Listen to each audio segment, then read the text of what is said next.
The following content is provided under a Creative Commons license. Your support will help MIT OpenCourseware continue to offer high-quality educational resources for free. To make a donation or view additional materials from hundreds of MIT courses, visit MIT OpenCourseware at ocw.mit.edu.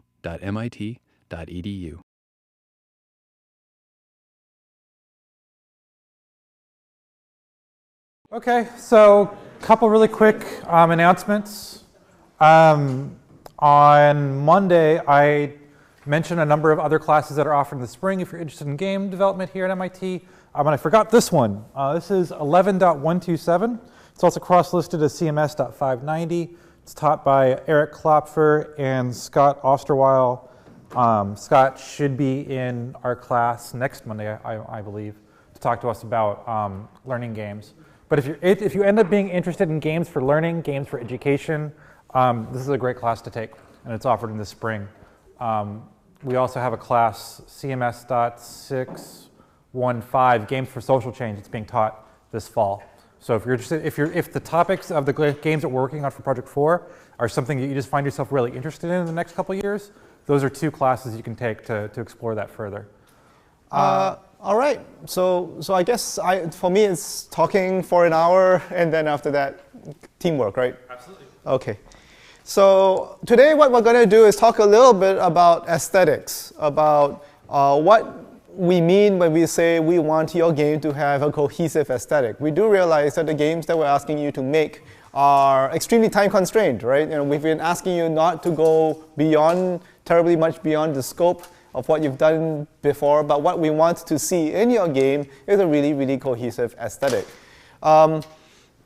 We used to tell students that we wanted them to put out polished games, but there was a really unclear definition when we used to do this about what a polished game would be. And we also realized that for some students, for a lot of you, you've seen games that are really, really, really polished. When I say a polished game, can you come up with some examples of things that immediately come to mind? Limbo? Yeah, that's the black and white side-scrolling platformer, really, really spooky, gorgeous visuals and sound design. What else? Yeah? All of the Final Fantasy games have really polished UI. Pretty much, yeah. Every single Final Fantasy game for its era is probably like the high water mark for production values, right? Not just the UI, but you're right in saying the UI is alive. Whenever you even switch to a different menu option, it does this little animation. One of the only JRPGs that has a really good UI design. I've looked at a bunch of them, and it's Final Fantasy is just way better than all of them. But of course the graphics too. Which is amazing because they change it so much every game. Unlike a lot of other franchises, they change the formula a lot. But also, of course, other things like the animation quality and the music and the voice act. Maybe not the voice acting, but it's like Meat Boy. Super Meat Boy. Yeah. Yep. So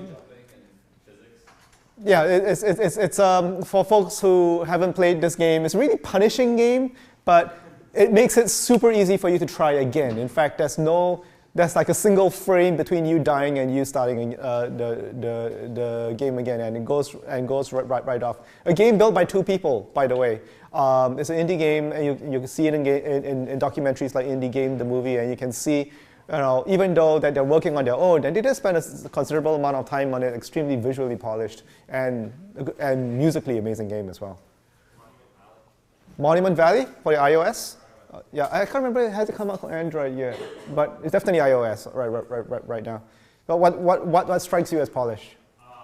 The graphics and the gameplay is just very smooth. Mm-hmm. And the game's kind of like a flat-shaded isometric game. If you're familiar with that 3D concept, it means that things that are far away are the same size as things that are close to you. Isometric, orthogonal projection. Your camera's kind of looking at the world at a 45-degree angle up and sideways. But everything's flat shaded, but it's got incredible art design. It's got art direction, I would say. How all of the characters, even though they basically all have one color, maybe black and white, move with a lot of expressiveness. They're sort of iconic characters, and you immediately sort of recognize what each character is supposed to be, even though the game is pretty much made out of geometric shapes. I call out Hearthstone. Anyone playing that? That's right? Yeah. You know, it's like just every little bit of movement that the screen does as soon as your finger touches that screen is amazing. Even little like silly things like when you are looking for a match and you see like all the other people who you could have been matched against, and then of course always selects the perfect match for you. It's a ridiculous little UI thing, but it sort of gets you in the mood. And of course there's like music and stuff for what's really, you know, a card game, a collectible card game, right? What I'd like to do right now is play through a game that I feel has a coherent aesthetic, but maybe you wouldn't necessarily call it polished. But it gives you a little bit closer to what we're looking at because it might be a little bit more feasible for this class. So who hasn't played Sissy's Magical Ponycorn Adventure yet? Who would like to, actually? all the hands, but come on down. Yeah, you. Yeah.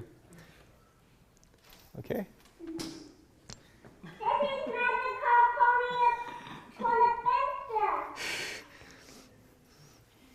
Is that too loud? Is that okay? Yeah. You can use. My name's Sissy, and I think I love ponycorn. They're the best thing in the world because they love pony and unicorn. That's ponycorn! I don't have any ponycorns right now, so I'm gonna go get some. Come with me, it's my magical ponycorn adventure. I can go to Rainbow Top, visit new places.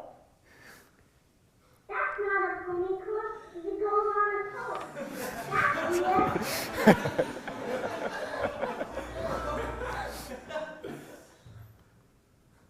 Hi, everyone.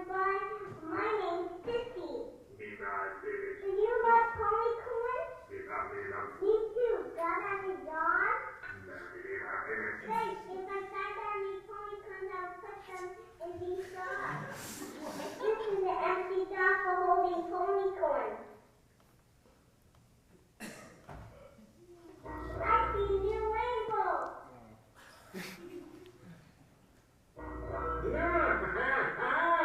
I'm an evil lemon.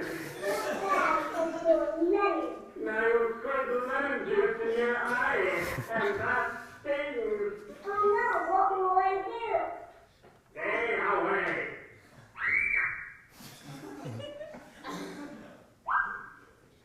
Stay away. I gotta pee. This side does a little girl needing to go get a coconut.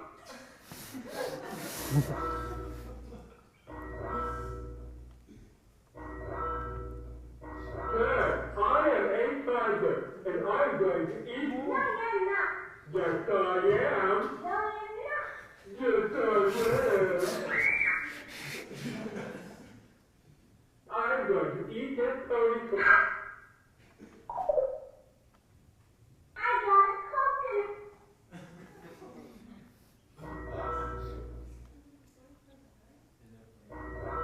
It's a coconut. Okay. I'm throwing this coconut at you, lemon. Oh no! Ow, my face! That's what it is for being evil and a lemon. Stay away! Oh. I think you might have broken the game, but that's cool. Oh, jar. Yeah, try. This is the empty jar. I got a green ponycorn. Oh, yeah. I put it in a jar. Okay. All right. So I think everyone gets the idea of the game. Thank you so much. Hey, thank you.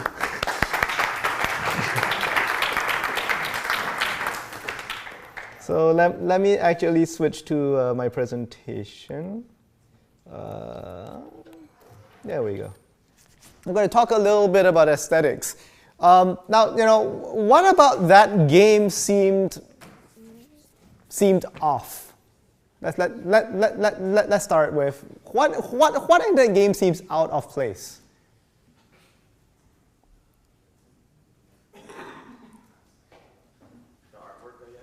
The artwork seems out of place? Out of place compared to the... It is a bit of a trick question. I have trouble figuring out what's out of place. I think maybe the cursor hand actually, looks like this default kind of browser cursor hand is the one thing that I feel is not really cohesive with everything else. The artwork kind of sets the tone. It's pretty much the first thing that you see. Even before you start playing the game, you see the artwork in the website. And then, of course, when the music comes on, you actually hear pretty much the girl's voice for most of the game. You don't get to you get to about halfway through the game before you hear the dad's voice playing, the lemon and orange boy, I guess. Did anyone notice the user interface? It's not obvious at first what's clickable and what isn't. Okay. Like there's no outline could maybe help or something. Mm-hmm. Hover over something that you can actually click. Were there any visual cues that you were working off to figure out what to click on? Usually, things would be drawn on different pieces of paper. Mm-hmm. That was a clue. But in general, clicking on everything is just what I do normally in point-and-click games. So. It is a click everything in the game kind of game. So that makes sense. There is actually a slight little bit of drop shadow behind everything that you can click, and some things that you can click but don't do anything, like the goat on the stick, for instance. I thought I saw another hand over here about the user interface. Anyone? Yeah. Okay. The drop shadows. Yeah. Yep. I don't think there's always a drop shadow between everything you can click on, because I'm pretty sure you can click on a cactus, and the cactus says no drop shadow. Oh, okay. Like our cactus. Yeah. And I was like, oh, that's weird. That didn't give me any indication that clicking it would give some sort of feedback. I forget. Does the cactus do anything? So I think there is a big difference though. Yeah, everything that's crucial to advance in the game, I notice has a drop shadow. But yeah, if you click everywhere in the world, if it looks like something that might stand out from the blank sheet of paper, it should respond, right? So even though the cactus is not sort of a crucial piece of the plot, such as it is something that a player might reasonably expect to be able to click on and do something, and yeah, you get pricked by it. She says, "Ow!" There's some voice, and there's a little bit of payoff on that. Every time he clicks, there's a little blue crayon circle that sort of emanates from where you're clicking. So there's another little typical UI feedback of all right, you clicked on this thing and we're acknowledging your mouse click, but we're going to do it in a way that sort of works with the rest of the art style. I think something else that also stands out a little bit is let me see if I go back to the game. Oh, I closed it, didn't I? Okay, all right.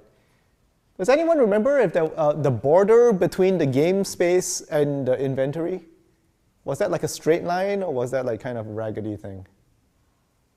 I think it's pure straight line, right? Yeah, so that's another weird thing, It's this is a game that's made out of ripped sheets of paper, and all of a sudden there's this hard white line right across.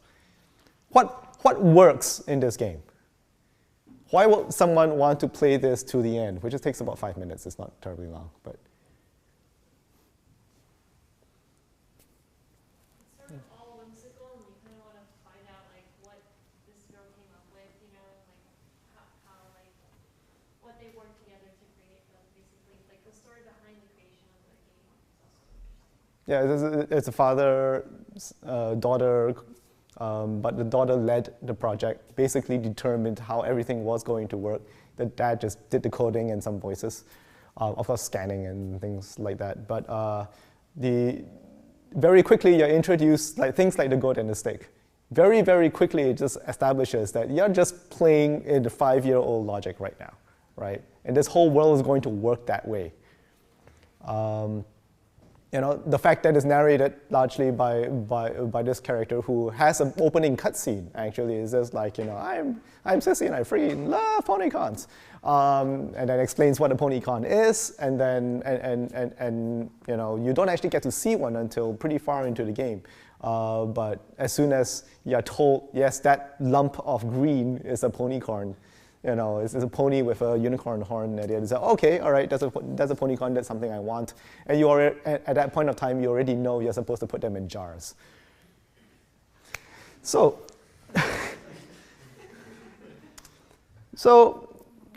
that starts to talk about something that we've already been exploring a lot in this class. It's kind of like the systemic aesthetic, how a person feels when they're playing through a set of rules. In Sissy's Magical Ponycorn Adventure, it's the set of rules as devised by a 5-year-old, but they're actually all internally consistent. When you play through the whole game, you start to figure out, clicking everywhere is actually a perfectly reasonable strategy because nothing's really going to hurt you in this game. You may get scared, you may get pricked by a cactus, but nothing's really going to hurt you badly, so it's okay to click on everything. And the kinds of decisions that you get to make are more like, is now the right time to use the jar on a ponycorn, or do I need to do something first to get past the lemon or the other bad folks who get in your way? And the kind of rules and the strategies that you have to devise to be able to navigate through your space gives you a certain kind of systemic aesthetic. And you've been working with that since the beginning of the semester. Prototyping, some of you have made games that make you feel very tense. Some of these games, some of the games are more like Zen-like. Some games are more, strategic, and you have to really think carefully about your next decision, and some of them are kind of frantic. And those have all come out from the rules that you devise first on your prototypes, and then you move them over to your digital versions. And that's one form of aesthetic.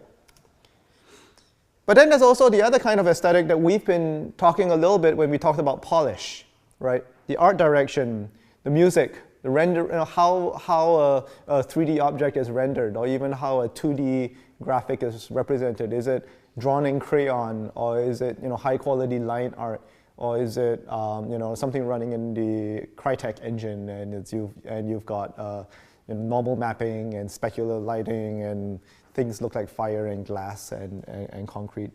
Do the sound effects sound like they're coming from a place in the world? Do they sound like the thing they're supposed to sound like? Do they sound otherworldly, or little MIDI notes in the sort of thing that you would expect from a Nintendo game, from an old school Nintendo game?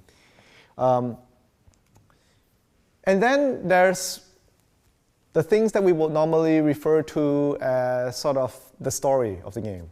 There's the plot of what happens to characters as they navigate through the world, and who are these characters, who are they really, and what sort of emotional development they're going to go through. What's the theme of the game? Is it a game about, about being isolated from everybody else? Is it a game about U.S. military strength?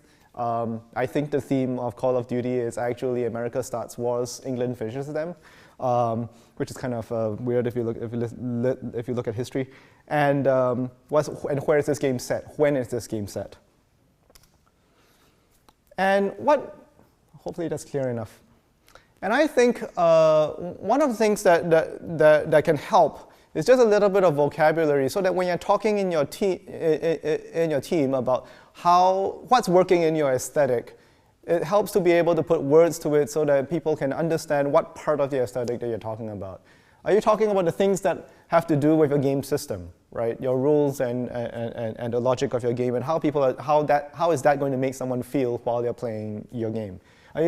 Are you talking about the style, the musical and the visual style of your game, and how things move, how things animate, and how things how about the things you hear? Or are you talking more about the fictional elements, what's going on, in this sort of storyline? All these three things are going to work together to create the aesthetic of your game. And all these things need to work together for your final project. So I want you to be thinking very, very hard about what's the fiction of the games that you're creating. Is it being set in a real world actual city, an actual named city? Is it kind of like an abstraction of a city in a certain part of the world? Is it not a city at all? Maybe you're playing as the whole world. Maybe you're playing as a completely different planet, and you're trying to get through your learning that way. Is it about a family? Is it about an individual? Is it about an entire town council or something like that? Style is something that you have to leverage in order to take advantage of whatever strengths you happen to have in your team. If you have really good artists or really good musicians, you can take advantage of that. But you don't want to do anything that's going to sort of show the assets that you don't have a lot of control over as being poor. You want everything to be kind of like sort of a matching even standard. So for instance, if you did a game that has mostly that has mostly pixelated 8-bit style graphics, and all of a sudden this like vector art shape comes in, you better have a really good reason for that thing to be, or photograph like shows up in your game or something like that. You better have a really good reason why you're throwing in two very different visual styles in there. You can make it work, but you need to be able to think very, very hard about how you're going to make that work. Even things like what your cursor is going to be. And of course, how's that going to work with your system, right? If your game is about a dire situation, you know, floods are coming in or something like that, there's an epidemic, and you put everything in a kind of like nice, sunny, tropical, everyone's at the beach kind of a setting. Well, you can sort of do this like weird subversive thing, but then you have to be very, very conscious. It might be a little bit easier for you to just use a visual that actually supports the kind of gameplay that your game actually has. If the game's about feeling tense, use visuals that also communicate this sense of feeling tense. You know, there are games like, how many of you played Tropico? Okay, a couple of hands out there. How about SimCity? Who's played SimCity? Okay, a few more hands. So what's the difference between Tropico and SimCity from someone who's played Tropico? Yeah, go for it. The flavor is completely different. The what? The flavor, like that, like it's in Tropico, it's like overall, it's kind of like very like Caribbean, Hispanic sort of like tropical. There's a tropical sort of equatorial setting as opposed to SimCity, which is this like very, very urban, you know, probably temperate climate. In one game, you're the mayor. In another game, you're set up as a dictator. You know, and the kinds of things that you do in Tropico are, you know, supposedly things that are very similar to SimCity, like building and zoning and constructing up your little island. But then at the same time, you also, you know, have to do sort of dictatorial, you know, quashing your resistance kind of thing, which you don't usually do in SimCity. But it's set in this kind of like very idyllic, tropical, sunny environment. And the developers of that game are usually trying to play that for laughs, right? You know, it's like, yeah, you're a dictator, but you're not really that evil compared to some of the real atrocities that you've seen in tropical dictatorships in the real world. And so they're trying to use the visuals to get across that you're kind of this comic dictator. I can certainly imagine a game that's a lot more about, you know, real dictators of small island nations, and that will probably be a lot more. The visuals will probably not be quite so cheery, even though it might be sunny. It will probably be a little bit show a little bit more of the grit of the, you know, of what it's like to live in a very humid, and very muggy and rainy place, right? And try to like play that up so that that aesthetic works with how the gameplay actually is going to work. So, I should expand on that. So we talked a little bit about how these things work on their own, fiction, system, and style. But in between, there are sort of these like domains of game development which are going to draw from both of them, right? The way how a player interacts with the system and the visual feedback they're going to get from that in your user interface is going to also affect how they feel about your game. And it's going to affect that aesthetic.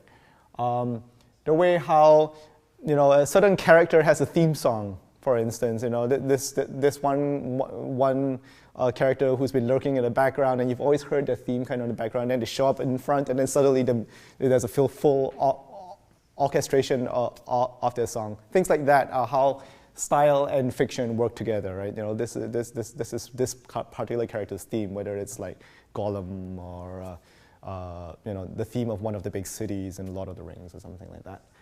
And of course, the level design of your game itself both has play and both have gameplay implications and sort of fictional implications. When you have a post-apocalyptic racing game looks very, very different from, say, a Formula One modern-day racing game or a horse racing game. And that's going to not only change the way how the game looks, it's also going to change the way how the game plays. You know, it's that debris on the track. You know, is everything very dusty? Is everything, you know, like highly polished and very clinical, for instance? So, and of course, what your characters can do in an environment. You know, if you say someone's a ninja, then I expect this character has ninja-like abilities. You know, it says, oh, you're a ninja, and you kind of punch people in the face in, you know, sort of one-on-one fisticuffs. And it's like, that's not a ninja. They're thinking of something else there. Maybe you shouldn't call that person a ninja. So we've looked a little bit at sissies. I want to show a couple of other games that I feel do really, really nail a cohesive aesthetic on a very low budget. Just for the sake of time, I think I'm just going to bring them up without asking people to come down and play. But how many people have played Thomas Was Alone? Yeah, just again. Oh, about 5 people. Okay. Oh, there we go. Okay, we're just loading up. Cool. So this is a game that's mostly about rectangles.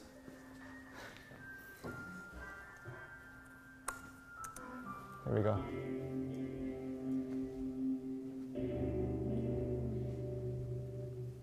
Something about boiling toxic glowing water exhilarating Thomas. He didn't like it. He certainly didn't want to swim it. He made another mental note. Or water. Not good. To be avoided.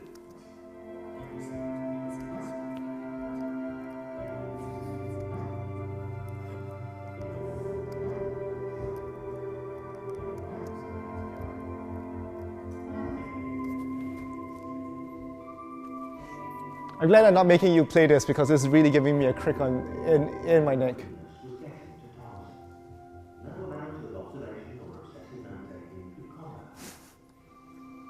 Okay, I'd like to show you a little bit more, but I find the contrast on that screen is a little bit too low to actually see what the level is like. But it's pretty much all geometric objects. They're not all at right angles. Not everything in the game is a rectangle. And you saw some of the water was, you know, kind of had some texture to it. But it's pretty much all flat shaded polygons. The majority of the game is all flat shaded polygons. What in that very brief clip that you saw gives you a sense of what the developer of the game wanted you to feel about the game? What were some of the elements? What were some things that were working in that game?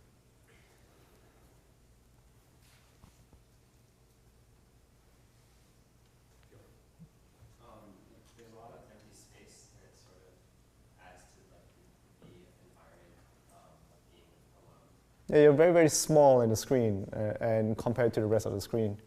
The music Mm-hmm. is also giving that same impression, but it's not too depressing because you've got this sort of story-like quality. Like the dow's level 0.8, so like presumably you're going to get to the part where he's not alone or whatever. Mm-hmm.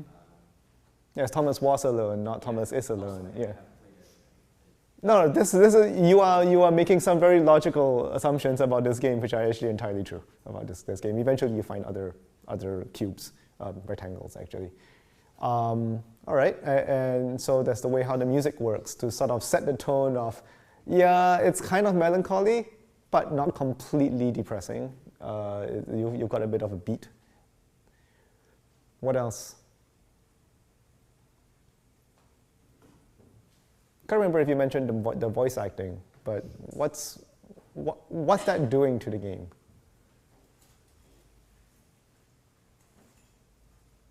First of all, who's speaking? Is it the cube? Some external narrator, yeah. So that's this, and what does that imply? What does that tell you about what this game is trying to get you to feel? Just what comes to mind? Say what? That it is a story. This is actually more of a narrative-based game. Yep. It makes you feel like sort of isolated, like you're being spoken to by something far away, almost non-existent, and you're sort of by yourself. So I think there is a little bit of the game that you're kind of being observed by this third party that's not actually part of the story, but is relating the story of this rectangle. So you're alone, but not exactly, right? You know, there is this third party there which is there to tell your story, and somehow this story is going to go places as suggested by the music, but also as suggested by some of the things that he says. That, you know, he makes mental notes for the future. That, you know, even though the mental note is kind of a silly one, that implies there is a future, right? Yep. Makes you feel empathy for the character, even though he's just a rectangle. Yeah. Actually, let's talk about the rectangle. You know, what does the rectangle do when it jumps?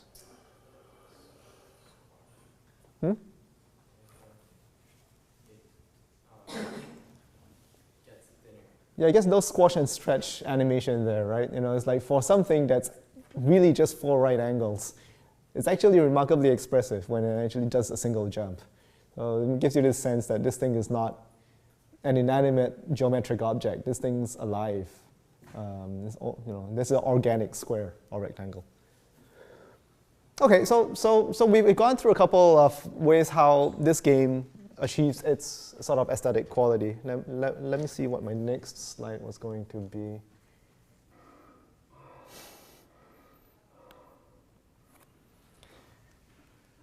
All right. Oops, darn it. There we go.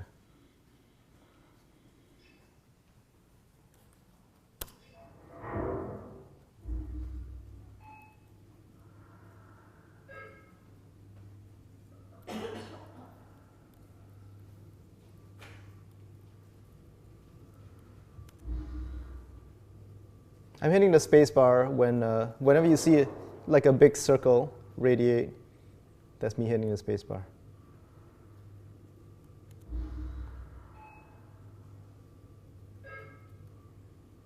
That's done.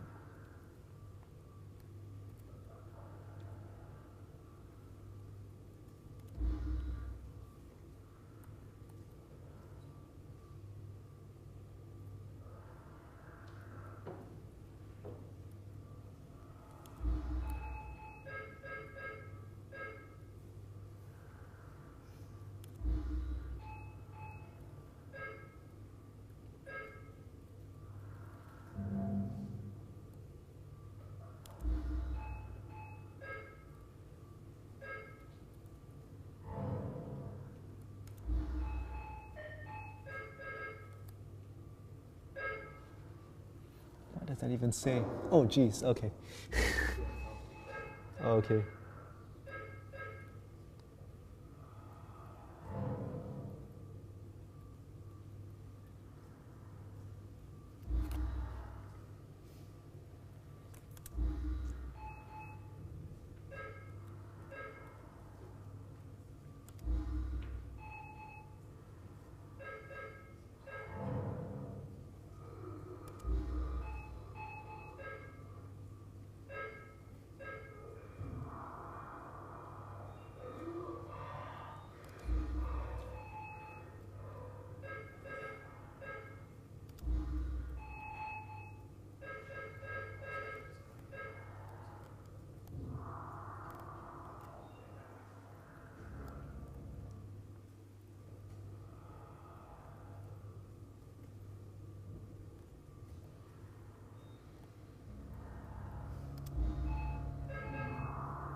Okay, so I'm going to quit that game. So let's talk a little bit about that. What's first impressions?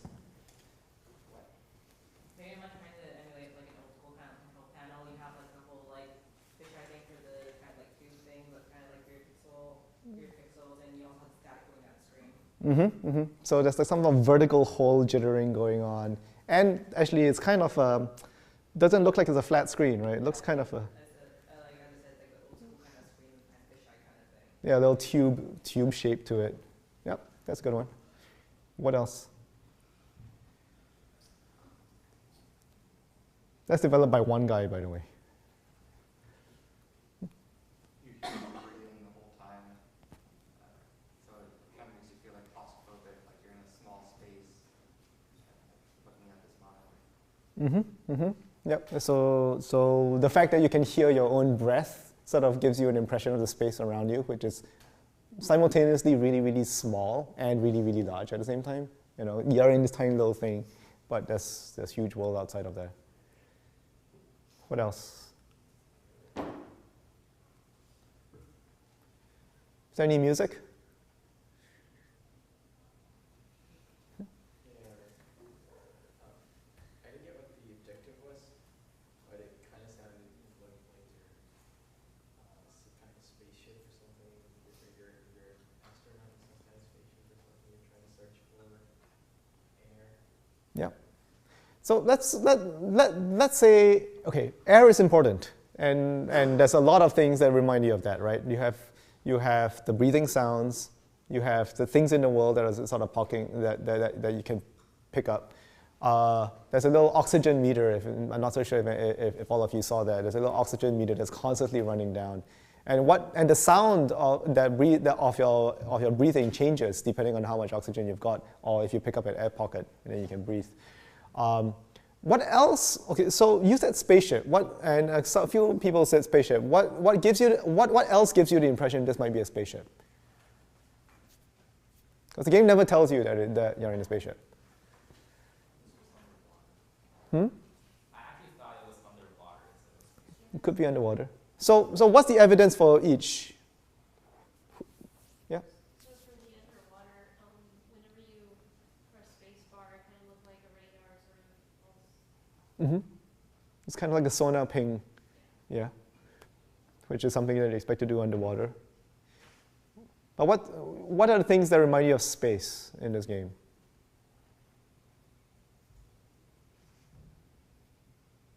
I would argue that. Oh, yeah.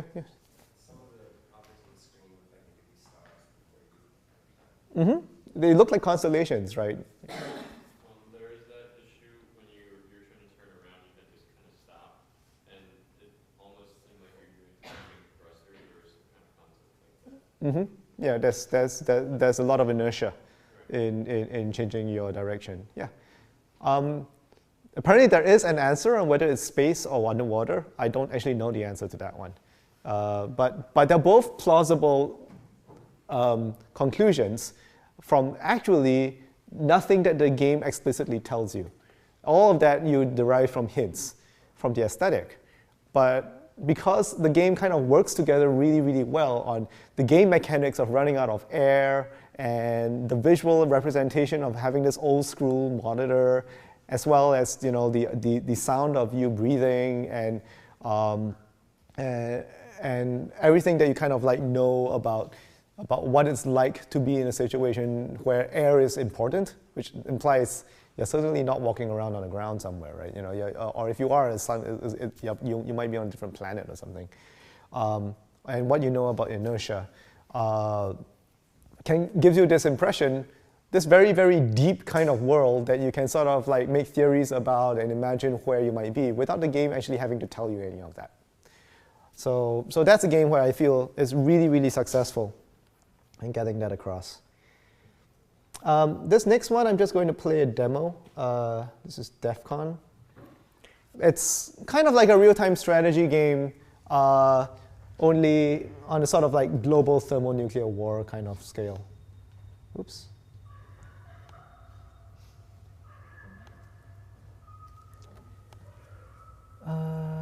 Screen, here we go.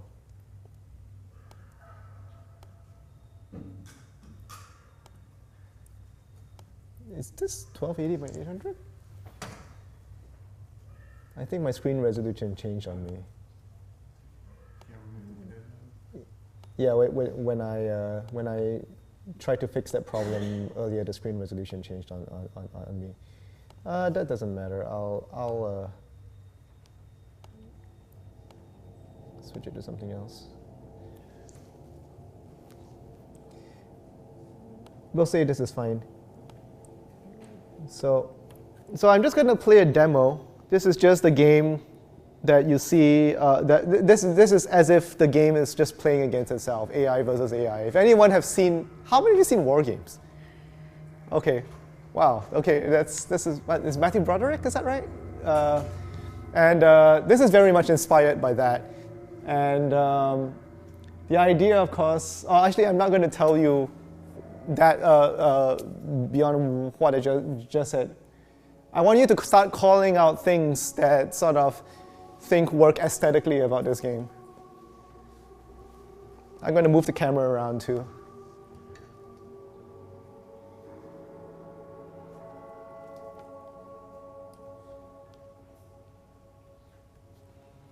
This is an actual game that you're watching right now being played with the AI playing against itself.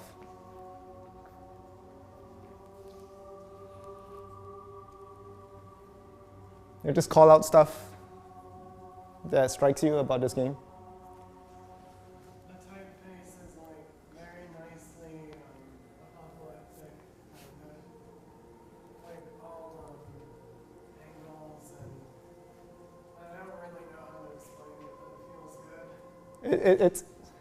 It's stark, if nothing else. There's a certain amount of brutishness about it, but also very technological. It's not just like, hewn out of rock. It's not that kind of brutishness. It's technological, but it looks very old school. Mm-hmm. It's very much like a radar story. Yeah, not necessarily not necessarily even year 2000, right? This seems like a much older aesthetic. Something from the 80s, maybe, Cold War.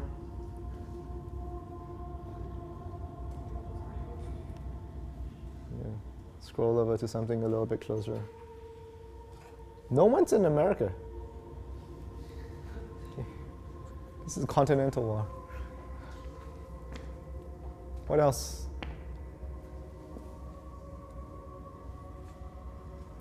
Which song is this? Anyone recognize the music? Does anybody hear anything other than music?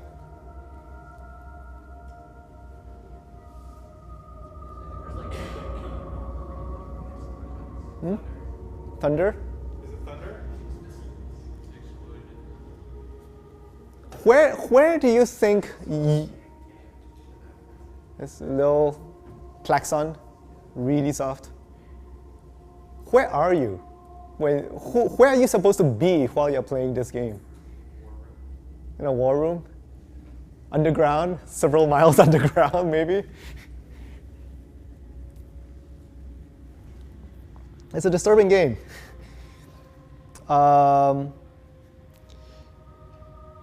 music, I believe they're all it's all like classical music, but it's heavily filtered through a lot of sort of audio filters, giving it sort of a reverb effect. In the sort of sense that you might be hearing this inside, a small enclosed space. There's a little cassette player inside your bunker somewhere. What about, so besides the font, what about the UI? What about the UI seems to be, the way how the units are represented?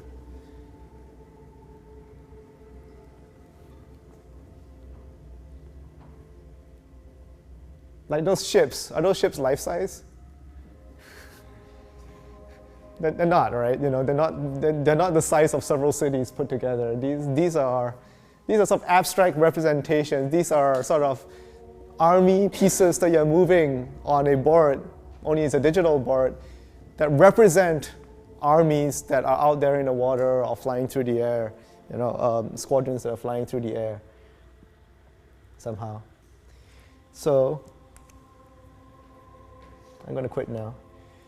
So DEF CON is, again, a very small team, I think less than 5 people. At least when they were less than 5 people when they made DEF CON, now they're making other games. It was one of the first successful games by Introversion, which is the name of an indie developer that did this. And yeah, they explicitly stated that this is very much inspired by War Games, the movie, where it's about global thermonuclear war. It's about, specifically it's a movie that was done in the 80s, so it's very much about what global thermonuclear war would have made sense in the 80s. Obviously, I mean, the graphic representation of what you see in that game is a little bit higher end than what you would normally have had in the 80s, but they're trying to sort of not necessarily represent things realistically, but sort of how things as Hollywood might have seen it. And even the marketing of the game says, I believe it's Everybody Dies, or something like that. Or and you can't really win that game, right? You know, this is what the packaging of this game looks like. I think if you go to Steam, this is what it looks like now. Uplink is another game by them. It's worth checking out. It was a game. It's a game about hacking, and if you look at that, you will see all the same sort of 80s influences. But it's not about launching missiles at each other. It's about breaking into bank accounts and changing your school grades and things like that. Finally, this is a game I actually do want people to play. So who hasn't played? All right, I want to volunteer. Come down and play this game. No, come on down. Rachel Bondies and Alvin Cloud, 2 lovers entwined in an awkward embrace. This is from Boston, by the way.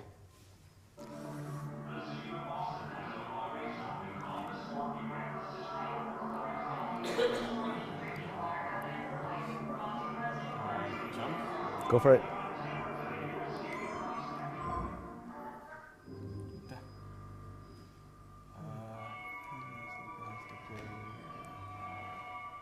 What can you? Which stage? I don't know. Earlier,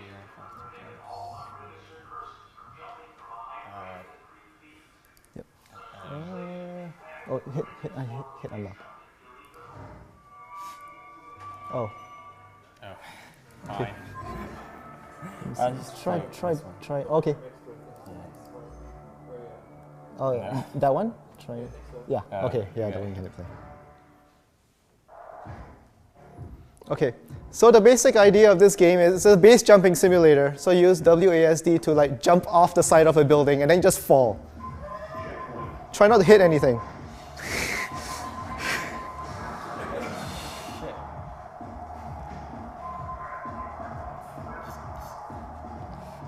But try to get as close to things as possible.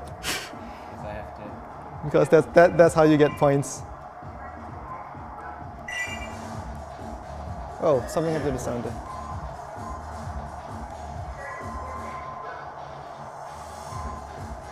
No. Ouch. Is this an endless mode? I don't know. Yeah, this seems like it is. No.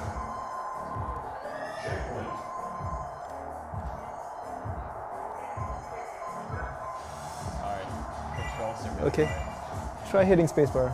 Oh wait, no. Not yet. Wait, oh no. Let's go. It's fine. All right. Now try to land in that little circle, Yeah. little red circle behind that building. Yep.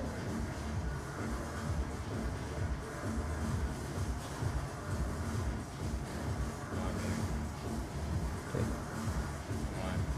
Yeah. Try landing there. You did it. Okay. Thank you.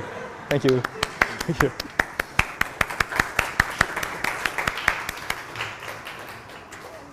Okay, I'm going to turn the volume down. What's working for this game's aesthetic? Did I see a hand? Yeah, right there. We're all really used to games with like cylindrical coordinates for the camera, and this game appeared to have it be the case that as you look down, one can then rotate your camera, so it really felt like you were looking straight down because we're very used to those cylindrical coordinates. Mm-hmm. Yeah, this is a game that uses sort of WASD first-person controls. Only you're not, First of all, you're not carrying a gun and looking around like that. You're pretty much doing this for the entire game. So you're always kind of like rotating around your center. So that's a systemic decision of how the controls work. Checkpoint restart kept things moving really fast Mm-hmm. when you screwed up. Yeah. So it's like, survive to this point, get to the next checkpoint, and things are actually flying past you at a pretty high rate as well. What else? Music, art, storyline.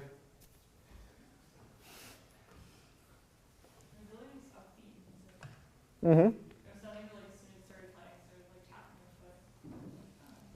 I think the music doesn't start the moment your foot leaves the first building. I think there are some levels where it does that, where the music only starts the moment you jump off the building.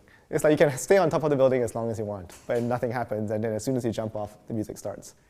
It's sort of like so it's like, all right, now you're doing something that you should feel exciting, so we're going to excited about, so we're going to play this exciting music at you.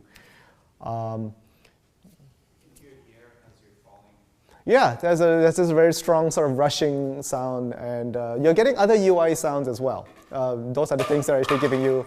Those are the things that are actually giving you points, getting close to other buildings, and so there's some visual feedback. The game menu before it started was really confusing. There was just way too much. I don't think that was working very well. Yeah, the thing is, I played a bit of this game, so it's not. It normally like directs you to the first thing that you can click really clearly, and then at some point of time it stops saying now it stops leading you to a linear path. So you've got this whole grid of different things that you can do. Just choose one. So admittedly, the game UI may not achieve what it's trying to do. But what do you think it's trying to do? Even if it fails at it. So like here's this like ridiculous grid of all of these different things that you can do, but maybe some of them are unlocked, or some of them are still locked, and some things are still locked out. Like what's the point of showing you all these things that you can't do? Try and motivate you to unlock them so that you can do them. Right. This whole idea is that it's the same idea of in Zelda. Sometimes you see this heart in a location which you know that you can't actually get to yet. But the whole point of that is to make you want to get there, and that's what the unlock system in this game, I believe, is trying to do. It wants to give you an incentive to keep playing because there's all this other content that you haven't seen yet, but you kind of have a clue that it's out there. At the beginning of the game, there's a little narration actually that you may not have caught. It says like the city of Boston has outlawed base jumping. So there's a whole idea that what you're doing isn't actually sanctioned by the authorities. And eventually that you get these commands later where you can like flip off people while you jump off. Unless they happen to be your fans, and then you give them a thumbs up, and then yeah. So there's a sense that what you're doing isn't advisable. This is not supposed to be just how the future looks like. This is like even in this like weird future where you have these mega skyscrapers that go all the way into space. This is still not a good idea, but you're going to do it anyway, right? That's what this game's about. So, it's a 3D game. This one was done in Unity, actually, although it was a port from a game that wasn't originally developed in Unity. So you can think of the very first version, which is just called A Reckless Disregard for Gravity. Is that right? Yeah. That game only runs on Windows, and then all the versions that have come since then all run on multiple platforms because they were developed on Unity. Including Oculus Rift, the Oculus Rift version of that game. You can imagine how that will work. Anyway, so something that I want to end on today, and just a second presentation very quickly. Actually, you know what? I've been talking for an hour. Let's do a quick break. Yeah, and we'll come back in 2:15? Yeah. 10 minutes. Yep. All right. Let me see. Am I on mute? Okay. So what I'm going to do now is I'm going to have your groups actually have a discussion about what you want your game mechanics to do. And the reason for this is because I feel that a lot of you probably are decently equipped to talk about what you want your storylines and your characters or your art style or your sound design to achieve in your game. And the reason for that is we've seen a lot of movies. We know how we react to music. We realize what visuals have on sort of human emotion.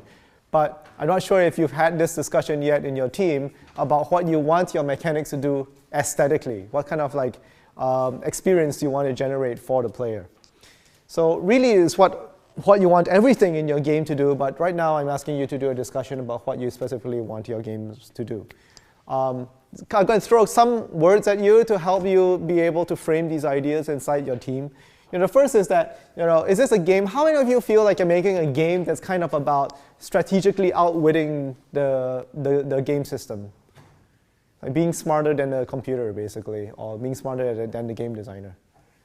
That's how you win the game. No?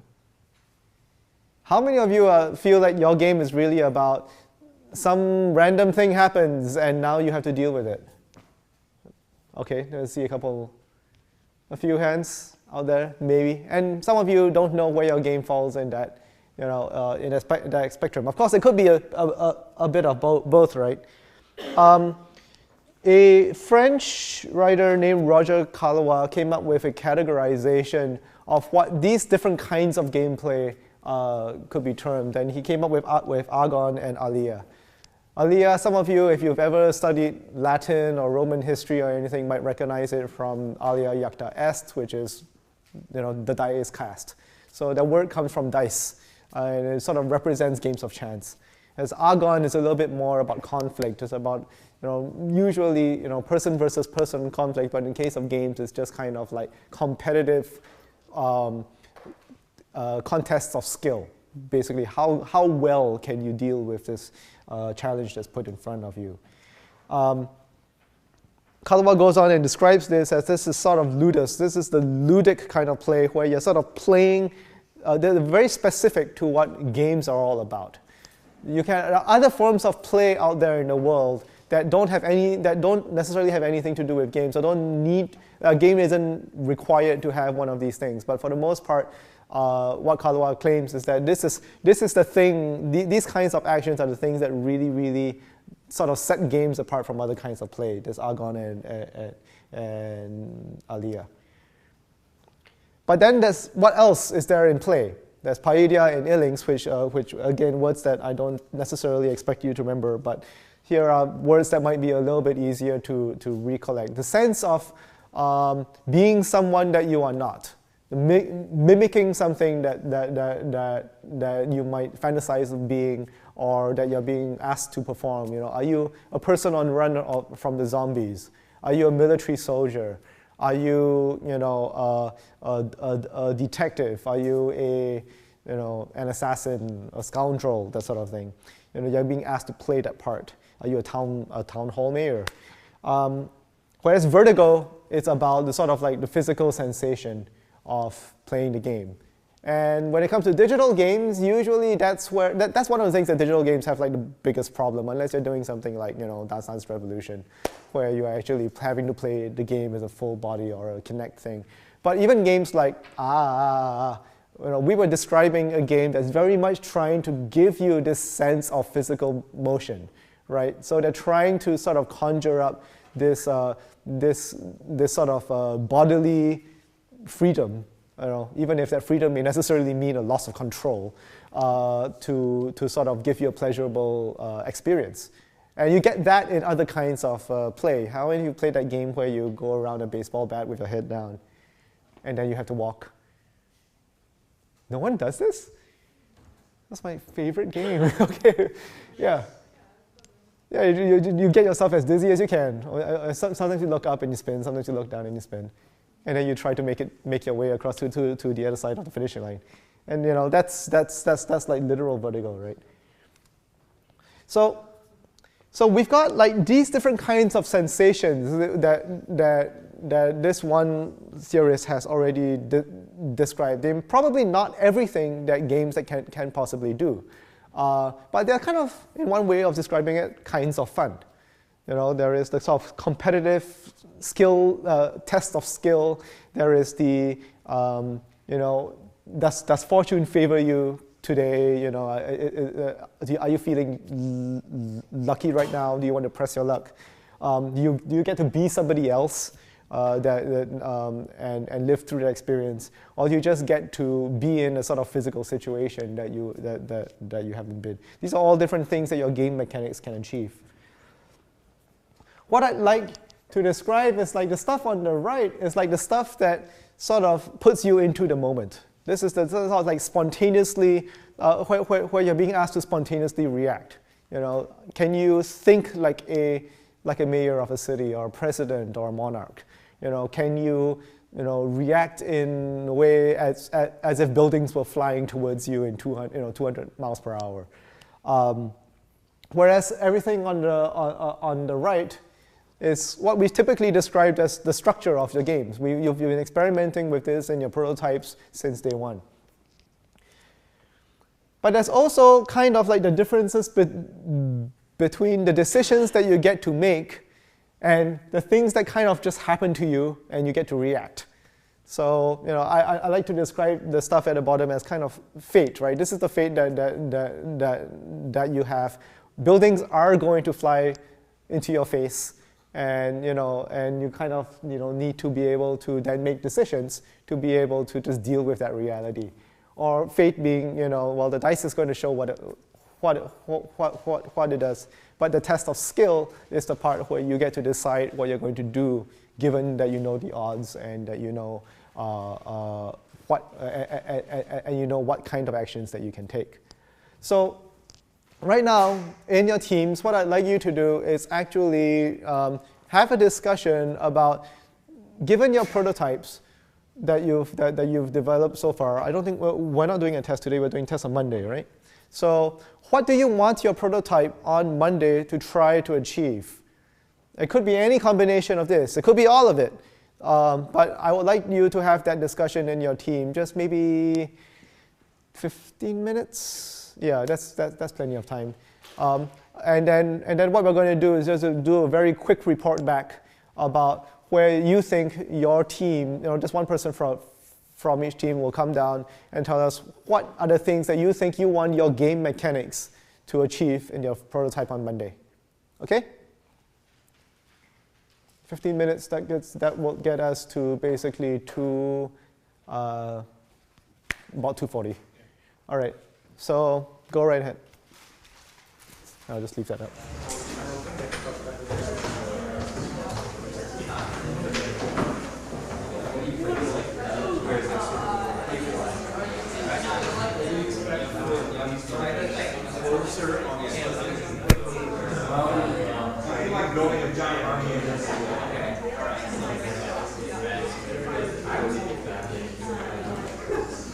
So our game as it is right now, you're basically playing like a child or an animal, we haven't decided. And you're basically going to go around town like figuring out this mystery. So you're kind of playing like a detective type story. So based on the slide, ours is more like structure and decision. So it's going to be sort of a competition against the computer, where you're trying to figure out this like mystery of what's causing cholera, or what's causing people to be sick. Actually, you won't know that it's cholera. So yeah, that's basically where our game stands. Okay. All right. Cool. Thank you. Very analytical detective game that you're working towards, and that's what the prototype can test on Monday. Who's next? Come on.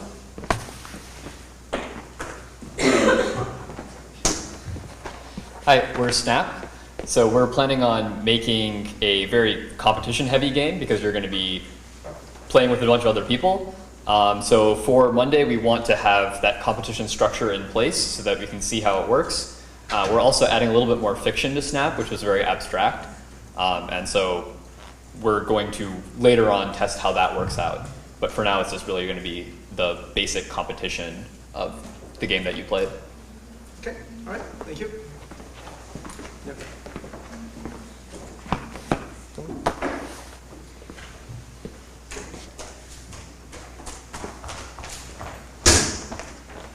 So for Heatwave, we're mainly going to focus on originally decision, deciding who you're going to help and how long you're going to try and convince them to drink some water or go inside. There's also going to be a small aspect of fate because you can spend 10 turns trying to convince a person to go inside, and at the end of the 10 turns they say, no, I don't want to talk to you anymore, I'm not going inside. So decision and fate. Okay. Cool. Thank you.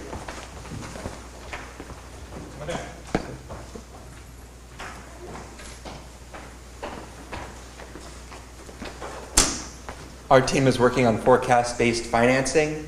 So because we're about planning for disasters, our game is pretty heavy on chance. But what we want to teach the players to do is to use planning and forecasting in order to reduce the effects of that chance and sort of gain valuable skills in mitigating that. Right. So it's very much on the right side of this screen. Yeah. Okay.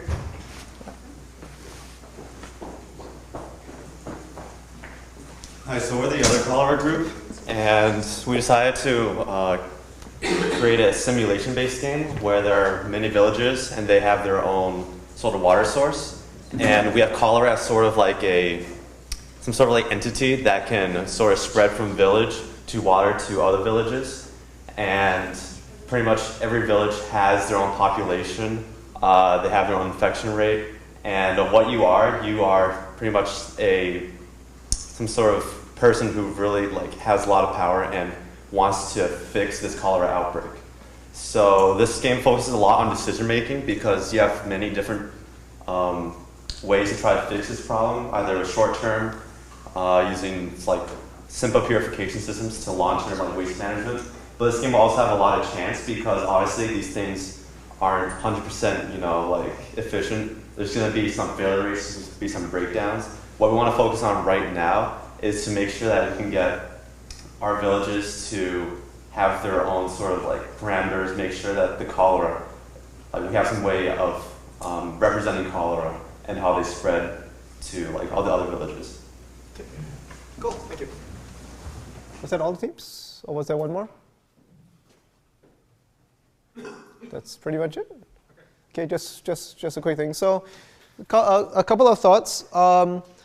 One thing that you should be trying to figure out as you work on your prototypes is to what extent is the decision making, which came up with a lot of the different groups, going to be reacting to things that you hadn't anticipated versus crafting a long-term plan, right? The stuff that you deal with on the short term is going to go very heavy on this side, and it's going to play a very big part in making someone feel like the kind of person that you want to feel, whether you're a big decision maker or an individual on the ground. The long-term plan part of it is really more gamey. You're really thinking more as someone who's playing the game rather than someone who's actually living the game. And you can also decide that's more what you want people to be going for, especially games that have to deal a lot with planning for chance. Now, just because you have random numbers in your game and probability rates and everything doesn't necessarily mean that you have that your game is all about chance, even though you have these things in your system. Because if what chance in your game really means is that there is a certain rate at which certain things are going to happen, then really that's just a rate. That's something that you can plan for. You can just expect, every 10 turns, you're going to get 3 outbreaks. That's how the number's going to break down, even though you don't know exactly when those outbreaks are going to be. And if your game is where every single one of those times where chance hits is really catastrophic or really, really beneficial, then you've got more of a game of chance. If it's sort of thing like a certain number of these things are going to happen at a given rate and you just have to plan for that rate, then it's really not really chance anymore. It's more about that skill-based test of whether you can plan well. So again, always keep in mind, what do you want your game to feel like while you are trying to figure out whether your simulation is right, whether your facts are right, whether this is actually what happens with the diseases or the catastrophes that you're dealing with. Also keep in mind, this is what you want your game to feel like, and make sure that's also informing how you're designing your game mechanics and your art style and your storyline and your characters and so forth. That's what I got to say. So administratively for Monday, we have a lecture in the morning about games for learning. Then we're going to do play tests, and then at the end of play tests, we're going to do the 2-minute presentations, so that when you're play testing, even though we heard a little bit about what your games are, we're not completely, like, we'll still be a little naive when you're playing your games. We won't know exactly what's going on within the games. In that 2-minute presentation, we want to know a lot about process, so let us know how you got to the point where you are now and where you think you're going. I believe product backlogs are due at that point too, so use your product backlog as part of your telling us what you're planning on doing on your projects. I know a few of you have come to me and asked me about certain aspects of your projects that might not be answered by the resource materials that we've given you. So hopefully you've read through the resources and you're finding some of your answers there. If there's any questions you have that are not being answered by your research, email that to videogame-bosses and we'll forward that along to the clients. I'm working to get them to allow me to just give you their email address so you can contact them directly. I'm still figuring out who exactly for each of those projects that's going to be, but that should be solidified by Monday. But things to look out for that might not be answered in your resources are cultural sensitivity, particularly because of who your target audience might be. So if you're doing anything graphical, if you're doing anything representational, really think hard about who it is playing the game, what kind of cultural background they have, and how are you representing it to them? Are you doing it both authentically and also not patronizing them? It's going to be a really hard challenge for you. We don't expect you to actually solve it this semester. We expect you to have to come up with some ways to figure out how you might solve it in the future, and that's kind of what we want to hear about in some of these presentations, or how are you solving those kind of problems. Any questions before we let you go and let you work in your teams? So, can you give us an idea of how much time we'll have in class to work with our teams so we can better plan? Hour and a half. Today's we went a little bit long today, about 20 minutes long. That's not my fault. I'm sorry about that. Blame him. But hour and a half basically. If there's a guest lecture, those tend to be an hour long, and then that would be 2 hours long. If it's not a guest lecture, we tend to ramble, so hour and a half. Also, part of that is because we start class at 1:10, that kills some of the time. So if you want to come into class at 1 and be in your teams and work on your teams, and then we yell at you to shut up, that's fine. That's actually good. You're using your time well. Yeah, you can come in at 1 and then do a daily scrub, and then we actually start class. Yeah. Any other questions? All right, so I'm putting these materials up here. And also a reminder, the play test, if we weren't really specific about it, we are expecting low fidelity prototypes, but it could be digital or paper. It's really whatever's useful for you, that's what we want to see tested.